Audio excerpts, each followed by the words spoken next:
Juru Selamat, berkatilah.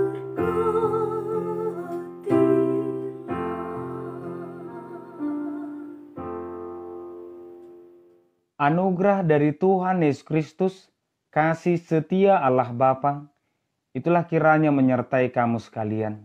Amin. Firman Tuhan di pagi hari ini tertulis di Lukas pasal 17 ayat 22. Dan ia berkata kepada murid-muridnya, akan datang waktunya kamu ingin melihat satu daripada hari-hari anak manusia itu, dan kamu tidak akan melihatnya. Demikian firman Tuhan. Selamat pagi dan salam sejahtera untuk kita semua. Bapak Ibu, saudara-saudara terkasih, bertanya adalah hal yang positif.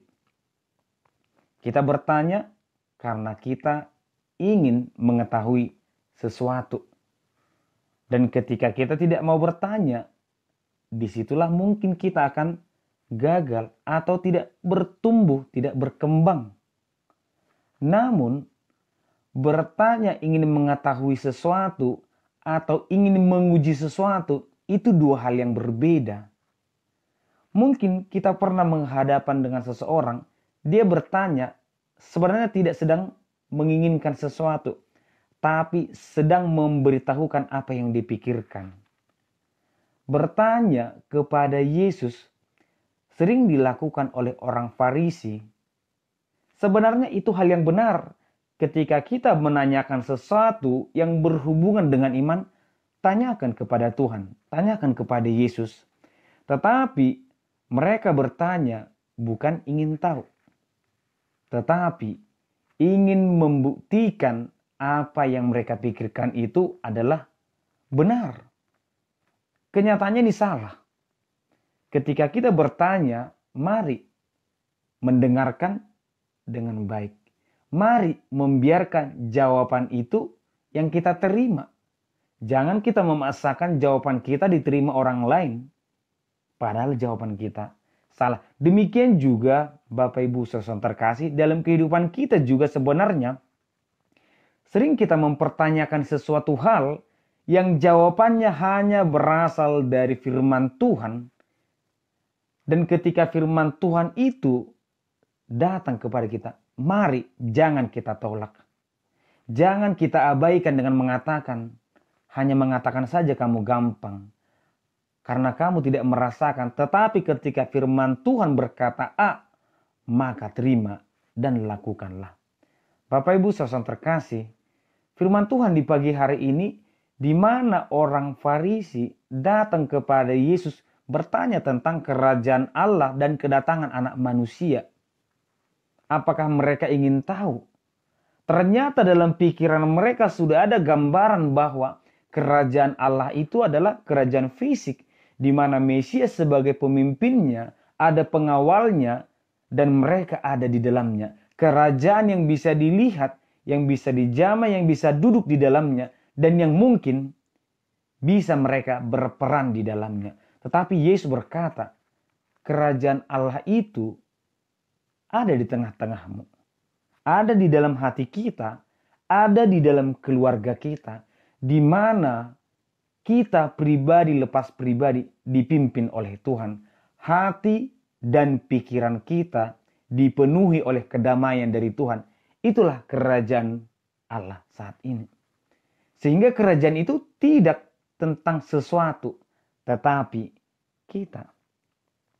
Dan mereka juga mempertanyakan kapan Yesus datang untuk mewujudkan kerajaan Allah yang lebih nyata lagi.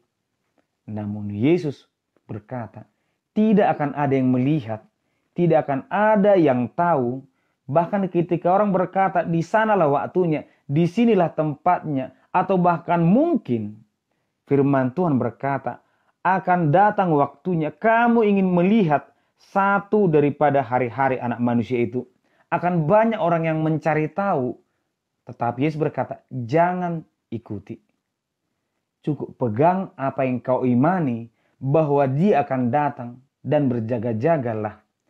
Bahkan Yesus mengambil dua kisah Nuh dan kisah Sodom. Di mana pada saat itu manusia menikmati hidupnya, menjalani hidupnya dengan begitu bahagia, bercocok tanam, menikah, bekerja, tapi lupa satu hal, yaitu iman. Demikian juga pada saat Sodom dan Gomora, manusia melakukan apa yang menurut mereka bahagia, benar, menyenangkan hati, tapi mereka lupa satu hal, bahwa keimanan mereka mengering. Sehingga ketika air bah turun, mereka tidak bisa melakukan apa-apa. Mereka mati. Ketika hujan api turun, mereka tidak bisa melakukan apa-apa. Dan mereka mati. Firman Tuhan menyapa kita. Jangan bertanya kapan dan di mana. Tetapi berjaga-jagalah agar kelak ketika waktunya pun tiba, kita sudah siap. Mari membekali hidup kita, mengisi hati kita dengan firman Tuhan, dengan melakukan hal yang benar. Betul kita bisa melakukan, mencita-citakan semua yang kita inginkan, tetapi jangan pernah lupa kerohanian kita adalah hal yang sangat penting. Mari hidup, menjalani hidup dengan benar, dan bertumbuhlah sesuai dengan kebenaran firman Tuhan. Amin, kita berdoa. Terima kasih Tuhan, di pagi hari ini Engkau mengingatkan kami Tuhan untuk tetap berjaga-jaga. Bimbing kami selalu Tuhan, agar kiranya kami tetap setia dan menjalankan firman-Mu. Di dalam nama Anak Kristus kami berdoa. Amin.